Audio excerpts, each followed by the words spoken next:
amania. Kata Nabi, orang yang cerdas adalah orang yang suka menghitung dirinya, menghisab, mengkoreksi apa yang telah dilakukan selama ini dalam hidup, sehingga dia belajar dari kegagalan yang ada untuk memperbaiki ke depan. Ini sukses namanya, cerdas, sehingga dia bakal beramal untuk kehidupan pasca kematian. Ini namanya cerdas. Jadi orang yang cerdas, orang yang mengoreksi dirinya sehingga dia mati-matian mengejar sesuatu yang manfaat kala mati. Itulah orang cerdas. Sedangkan orang dungu adalah orang yang memperturuti hawa nafsunya tapi berharap sama Allah yang indah-indah. Tidur mulu pengen masuk surga gitu, main mulu sholat kagak tapi pengen masuk surga. Ini namanya orang dungu. Nanem kagak pengen panen, namanya orang dungu. Kata Nabi nih yang kasih gelar, bukan Rocky Gerung. Tahu Rocky Gerung? Begitu Nabi yang bilang. Dari mana nih? Kata Imam Ghazali. Nih begini kata Imam Ghazali, kata-kata Allah maha baik. Biar kata kita tukang mabok, biar kata kita nggak sholat, pokoknya Allah mau pengampun, bisa aja masukin saya ke surga. Allah kan kuasa. Kalimat ini percis. Ada orang satu, saya kasih contoh kata Imam Ghazali. Ada orang pengen jadi kiai, pengen alim, pengen menguasai berbagai macam ilmu, tapi kagak ngaji, kagak ngaji, kagak ngederes. Jadi kerjaannya apa? Kongres, kongko ora beres. Apa? Kongko ora beres. Kerjanya kongres, tapi pengen alim, ngederes kagak apa kagak. Dia pakai bilang Allah maha baik, Allah maha pemurah, Allah maha penyayang, Allah maha kuasa. Bisa aja biar kata gua kagak ngaji, Allah bisa kasih ilmu di dada gua kayak nabi-nabi, kayak wali-wali.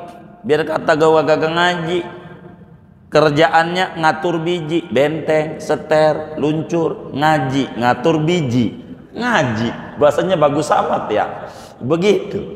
Tapi dia kagak ngaji, kagak ngederes, kagak ngapa, pengen pinter, nggak capek, nggak ngederes. Yang kayak begini kalau kata kita orang pondok karya, orang apa namanya? Orang apa? Tuh orang kagak beres, orang kagak waras. Percis Nabi bilang kagak waras ente, begitu. Lah ngaji kagak, pengen pinter. Percis ibadah kagak, pengen masuk surga. Itu sama. Alasannya Allah pemurah, Allah baik, Allah penyayang, Allah kuasa. Kalimat itu benar nampaknya, tapi salah implementasinya. Begitu. Ada orang pengen punya anak, kagak tidur sama bini. Allah mau kuasa. Emang bener Allah kuasa, tapi Anda tidak mengerti tentang sifat kudratnya Allah. Begitu. Kedua kata Imam Ghazali, saya kasih contoh. Ada orang pengen kaya, pengen duitnya banyak, pengen kaya, tapi betani kagak,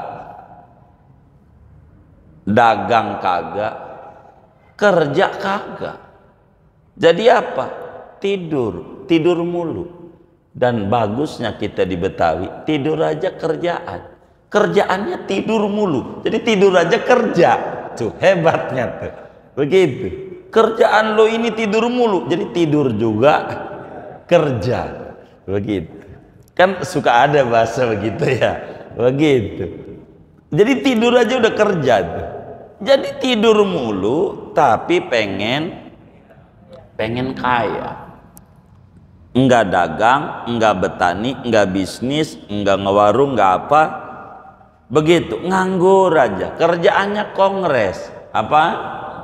Kongko-kongko, ora beres-beres. Tapi pengen kaya. Kata kita, orang apa begini nih? Orang apa? Iya, orang kagak beres. Nabi udah bilang dari dulu orang kagak beres. Bagaimana ketemu kaya, lu tidur mulu. Begitu, kerja. Begitulah bagaimana pengen surga yang penuh nikmat. Kalau kamu tidak mau ibadah, lihat para nabi. Nabi aja yang dijamin masuk surga ibadah. Anaknya Nabi Sayyidah Fatimah, cucunya Nabi yang namanya Imam Husain, cicitnya Nabi namanya Ali Zainal Abidin. Kenapa disebut Zainal Abidin? Bintangnya tukang ibadah. Karena setiap malam paling dikit sholat malamnya 1000 rakaat. Itu cucunya Nabi. Lah kita ponakan Nabi bukan, cucu bukan, males ibadah pengen masuk surga, ngimpi, bahayal namanya, bahayal. Yang kayak begini udah, yang penting inget aja dah. Dohor gue juga inget dohor, lu tanpa lu suruh gue tahu dadan tuh dohor. Ingat udah cukup. Kata Allah juga, aqimis sholata li dzikri, dirikan sholat untuk ingatku. Kalau gue sudah ingat tuh, yang sholat tuh belum ingat. Kalau gue sih udah ingat, maka nggak perlu sholat karena gue mah udah ingat. Yang model begini sini bang, kurungin di rumah dari pagi sampai dohor bang, perih perut. Lu bayangin aja Aji masak, bayangin sayur asem, jengkol, apalagi tuh ikan gabus. Lu bayangin aja pete, lu bayangin sop, lu bayangin kenyang kagak. Bayangin doang, bukan inget doang. Kalau pengen kenyang gak cukup dengan inget sayur, inget ayam, inget opor. Kudu apa? Kudu makan. Begitu. Kalau pengen masuk surga bukan inget doang, kudu sholat. Orang Nabi aja sholat 5 waktu, malah maqobliyah ma ba'diyah. Lu Nabi bukan, ponakan Nabi bukan, cucu bukan. Lu pengen masuk surga, surga punya nenek moyang lu, begitu. Ya Allah saudara, ini Imam Ghazali ngebisikin kita biar kita sadar mau ngapain. Kalau kita hidup nggak ibadah, kalau anda nggak ibadah pengen masuk surga, itu namanya ngimpi. Begitu. Udah gua, yang penting gua udah hadir maulid. Iya nggak begitu. Itu sahibul maulid itu sholat ambil kakinya bengkak, disuruh nyontoh. Ibadah, kita ibadah. Begitu kata Imam Ghazali. Sebab kalau kau tidak ibadah, itu percis kayak orang pengen pinter kagak ngaji, kayak orang pengen kaya kagak kerja, kagak dagang, ngimpi. Dan engkau pasti kalau dikata begitu, bagaimana kalau di kampung ada orang pengen kaya tapi tidak usaha? Gila. Bagaimana kalau di kampungmu ada orang pengen pinter kagak ngaji? Gila. Bagaimana di kampungmu ada orang baca Yasin 40 kali pengen punya anak, bininya gak ditidurin, miring. Kau juga sama para wali-waliullah yang mengerti tentang kemurahan Allah, yang mengerti tentang kasih sayang Allah, yang mengerti tentang kudrat iradat Allah. Kau bakal dikata gila, miring, bila kau pengen masuk surga tanpa ibadah. Kenapa? Meskipun omongan Allah baik, Allah murah, Allah sayang, Allah pengampun, itu omongan benar, tapi bukan begitu implementasinya. Biar kata rezeki dijamin, bukan maknanya kita tidur-tidur. Orang Nabi aja dagang, Nabi yakin rezeki dijamin, dagang. Itu Nabi yang gak kasih Allah. Lah kita Nabi bukan, ponakannya bukan, tidur-tidur rezeki dijamin. Iya dijamin. Ada yang dijamin rezeki buat orang males, ada dijamin juga rezeki buat orang sungguh, ada. Sama ya beda. Begitu, semuanya dijamin. Begitu, dijamin. Kalau kita jadi PNS, gaji dijamin, dijamin. Tapi kita kudu kerja, nggak bisa datang sendiri. Inilah yang membuat Muslim mundur. Inilah yang membuat kita tidak maju. Udah menerima apa adanya, udah rezeki dijamin. Ini yang menyebabkan kita kenapa ibadah kurang semangat. Udahlah, pokoknya kalau Muslim udah surga aja dah. Pokoknya kalau orang Muslim mau surga, udah surga aja. Surga dari mana? Orang Nabi aja sholat, sahabat aja ibadah, udah surga aja. Gitu. Ketemu Idul Adha, yang dibeli pertama kali areng sama tusukan, areng. Ya Allah, areng. Hah? Iya, kambing dulu, areng gampang. Itu areng, udah areng aja. Udah beli areng aja, areng. Ini pengennya dikasih mulu. Ngasihlah sebentar pagi berkurban, begitu. Udah disalahin aja pengurus masjid. Emang dasar pas pengurus yang gantian yang sekarang ini mah Bang Haji ini. Ya Allah, sentimen sama gua. Najong banget ya, najong. Apa itu najong tuh? Begitu. Nyalain pengurus saja. Begitu bantu kagak. Ini namanya tidak mengerti, memahami sifat-sifat Allah. Begitulah kata Imam Ghazali, kau bakal ditertawakan oleh orang-orang yang memiliki mata batin bila kau pengen diampuni oleh Allah tanpa ada ibadah. Bila kau pengen masuk surga tanpa ibadah. Baca dong ayat Qur'annya yang lain. Jangan innallaha ghafurur rahim, Allah pengampun penyayang doang. Quran harus utuh. Ada Allah berfirman, wa alaysa lil insani illa masa'a. Orang tidak bakal memiliki kecuali apa yang dia kerja. Yang dia kerjalah yang dia bakal dapat. Lah kalau kita kagak ibadah mau dapat apa? Begitu kata Allah, kudu ibadah. Di ayat yang lain Allah berfirman, innama tujzauna ma kuntum ta'malun. Kau bakal dibalas dari apa yang kau dulu di dunia ibadah. Apa yang kau tanam dulu di dunia, itulah yang kau panen di akhirat. Bila kita nanamnya berenuk kemaksiatan demi kemaksiatan, lalu pengen dapat ampunan Allah, rahmat surga, ngimpi. Nanamnya berenuk pengen tumbuh duren di akhirat. Dari mana rumusnya? Apa yang kita bawa, apa yang kita amalin, itu yang ada. Maka kita kalau mengerti ini lebih fokus hidup, nggak memikirin kanan kiri kita. Bagaimana supaya kita selamat nanam kita kudu duren biar buahnya duren. Kita kudu ibadah biar buahnya ampunan dan rahmat Allah. Biarin yang agak ibadah urusan dia. Salah dia memahami tentang konsep Islam yang dibawa oleh Nabi Yuna Muhammad sallallahu alaihi wasallam. Al-Quran memilah dua, ada abrar, ada fujjar. Allah bilang innal abrara lafi naim. Orang-orang al-abrar, ini kan orang al-abrar nih, lafi naim, sungguh di dalam kenikmatan surga. Orang baik ujungnya juga baik. Biar di dunia orang itu tak dipandang baik, asal baik.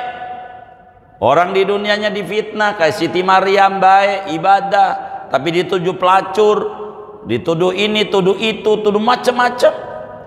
Karena dia baik, berperilaku baik, ujungnya juga baik. Biar dituduh macam-macam, biasa dunia.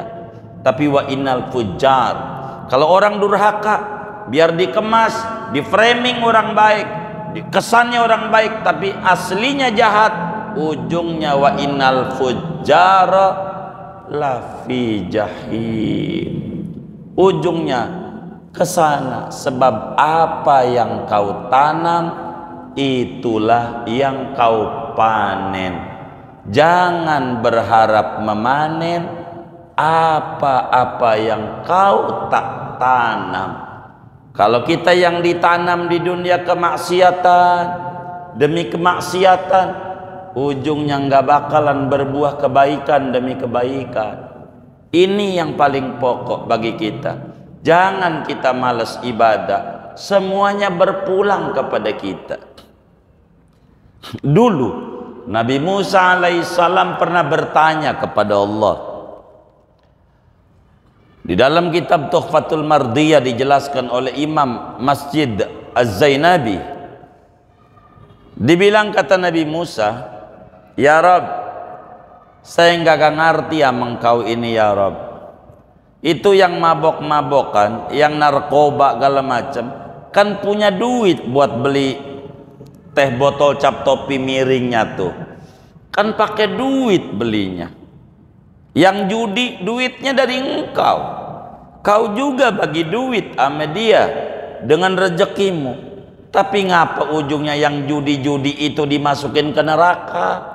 Yang mabok-mabok itu ke neraka? Begitu. Kan kau juga yang ngasih rezeki. Sampailah dia bisa judi karena ada duit. Kenapa ujungnya masuk neraka? Saya kagak ngerti ya Rabb. Maka Allah subhanahu wa ta'ala menjawab, Musa, dah daripada kau panjang-panjang nanya kayak begitu, lu nanam padi aja, padi. Suruh nanam padi di Mesir Nabi Musa oleh Allah. Maka Nabi Musa pun nanam padi. Udah bercocok tanam, udah nanam padi. Kata Nabi Musa, "Ya Rabb, saya sudah nanam padi." "Ya sampai panen lah," kata Allah. Maka kemudian Nabi Musa urus itu padi yang dia tanam sampai panen, sampai kemudian diambilin, dibawa pulang, ditaruh di lumbung gudang padi. Kata Nabi Musa, "Ya Rabb, sudah panen." Udah.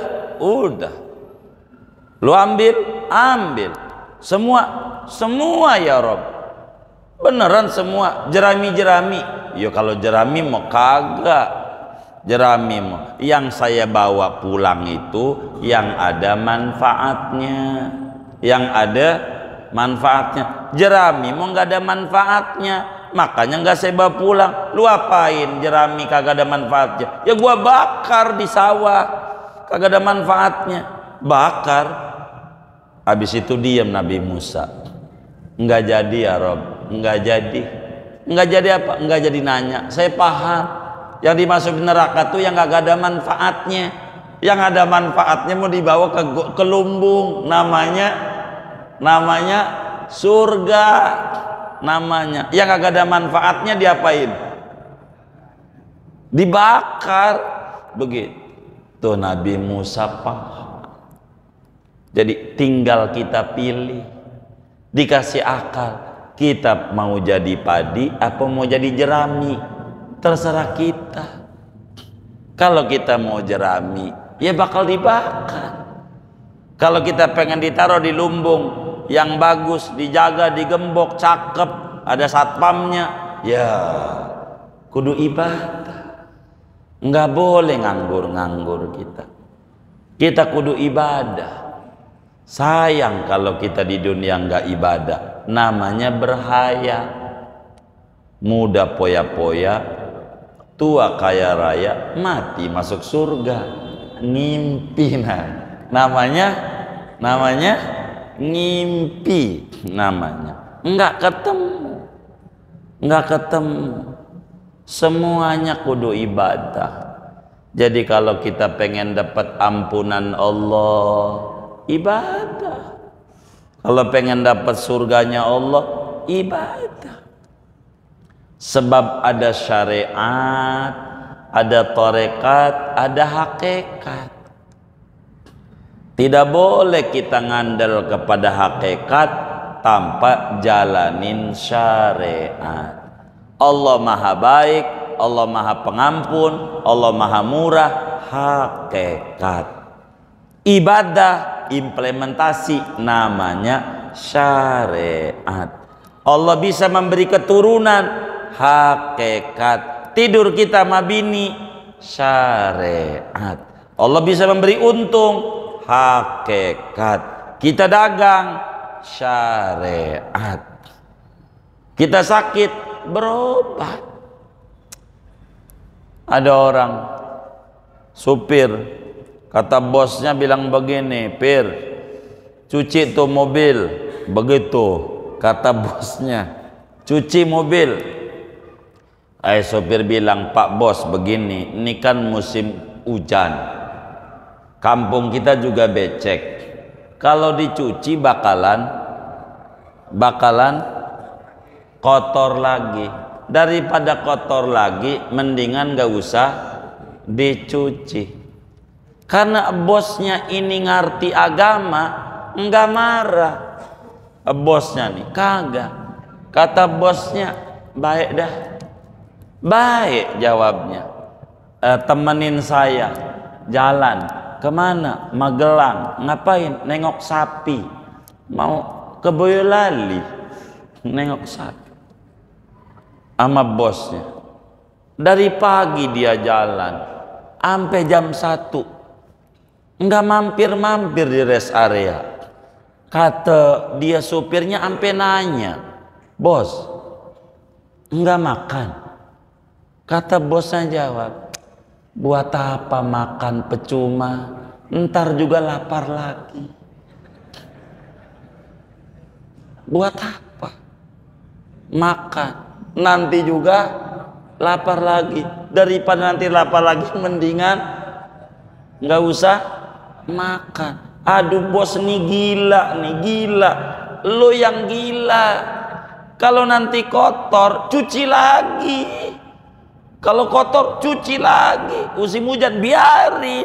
Kalau lapar, makan. Lapar, makan. Lapar, makan. Berbuat dosa, tobat. Berbuat dosa, tobat. Berbuat dosa, tobat. Jangan berhenti bertaubat selama belum berhenti berbuat dosa.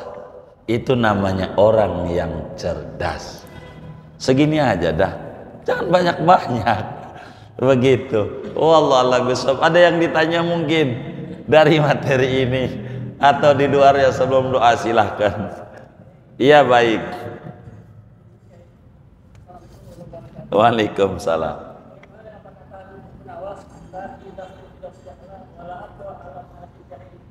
Itu jawabannya di bawahnya. Terusannya apa? Nah itu jawabannya. Udah dijawab sama dia. Begitu.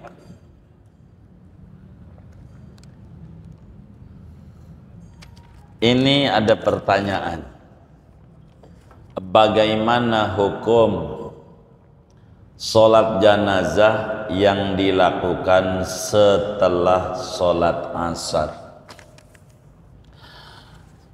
Rasulullah sallallahu alaihi wa alihi wa sahbihi wasallam dalam hadis yang sahih, Al-Imamul Bukhari riwayatkan di dalam Sahihul Bukhari, la salata ba'dal asri hatta taghrubas syamsu.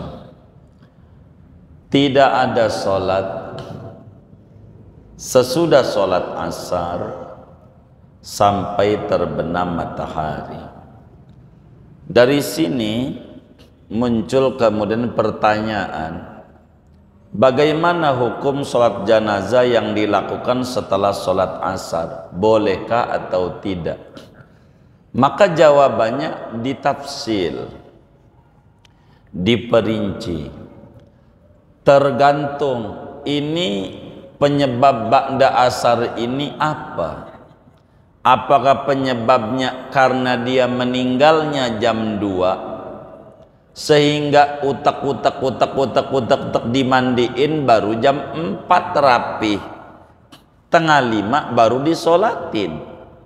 Maka bila kasusnya seperti ini, enggak apa-apa sholat jenazah ba'da asar, karena tidak ada tahari. Apa itu tahari?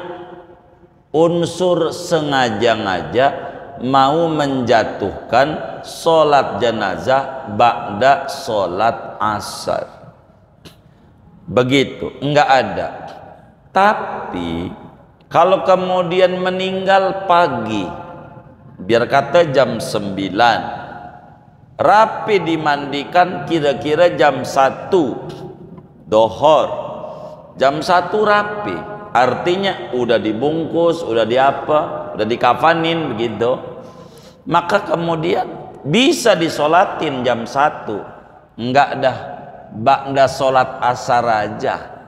Begitu. Ini namanya tahari, sengaja ngajak. Kalau bila begini nih, kata ulama haram kalau sengaja ngajak, unsurnya kesengajaan. Begitu disebutkan di dalam kitab Tarsyikhul Mustafidin Syarah Fathul Muin oleh Al-Habib Ahmad bin Alwi As-Segaf. Begitu. Yang penting jangan tahari, jangan sengaja ngajak. Bila kita nyolatin, diundanglah, dapat surat WA sholatnya ba'da sholat asar, ndak usah tanya-tanya, sholat aja. Kita husnudzon, berarti baru rapihnya asar, jadi sah. Kalau kita tanya-tanya bakal puyeng. Begitu. Kalau kita dagang bambu, jangan tanya-tanya sama yang beli, lu beli bambu buat apaan? Begini, buat tiang layar tancap sama penunjang jaipongan. Jadi puyeng di kita. Jangan tanya-tanya, jual aja bambu tuh. Kalau jual, jadi kalau ditanya-tanya ribet.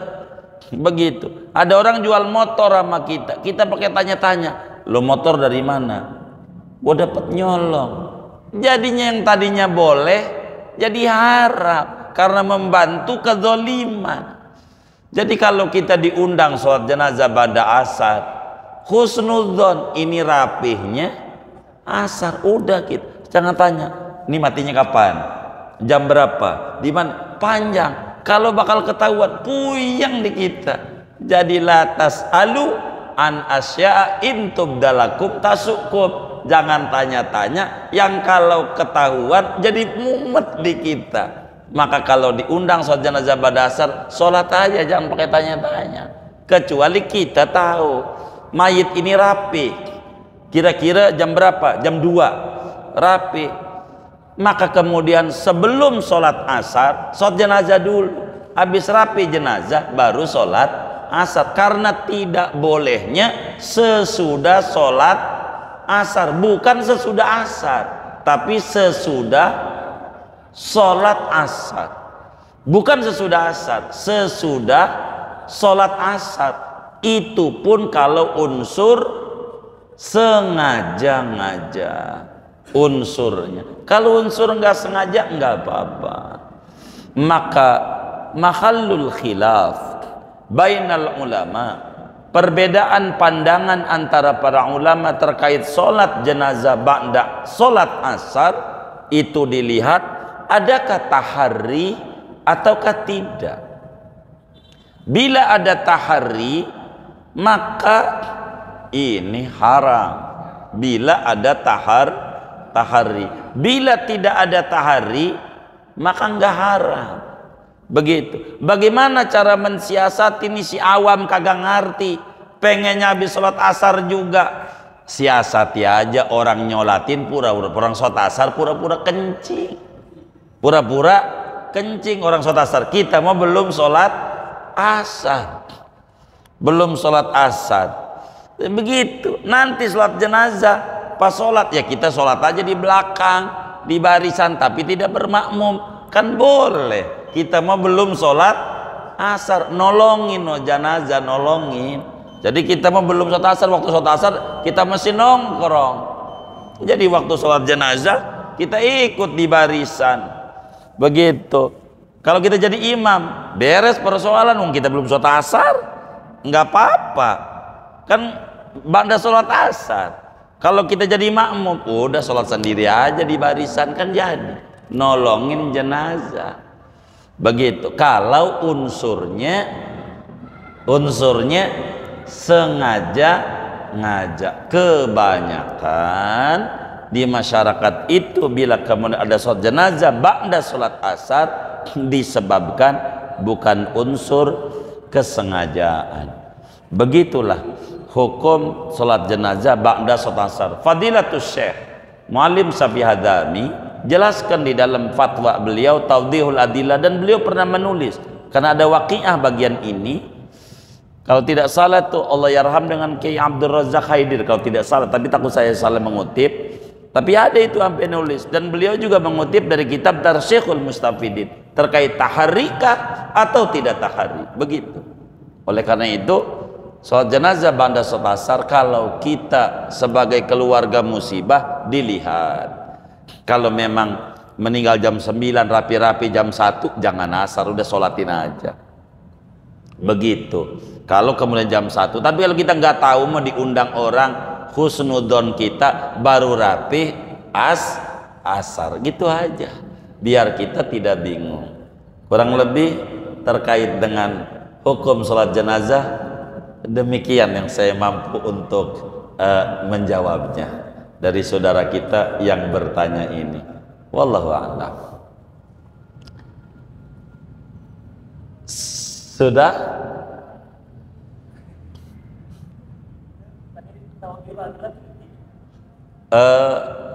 Ada 7, ada yang 7, ada yang tergantung itu cetakannya aja. Iya, kurang lebih begitu. Wallahu a'lam. Itu begitu. Sudah? Baik, kalau sudah kita baca Fatihah. Duduk kita di majelis ilmu, mudah-mudahan Allah Subhanahu wa Ta'ala berikan kita pemahaman yang bagus, yang benar tentang agama. Allah beri kita limpahan barokah, umur kita barokah, ilmu kita barokah, kesehatan kita barokah, usaha-usaha kita barokah, rezeki kita barokah, keluarga dan anak-anak keturunan kita barokah, teman-teman kita barokah, lingkungan kita barokah. Allah beri kita semua barokah dunia dan barokah akhirat. Amin. Al-Fatihah.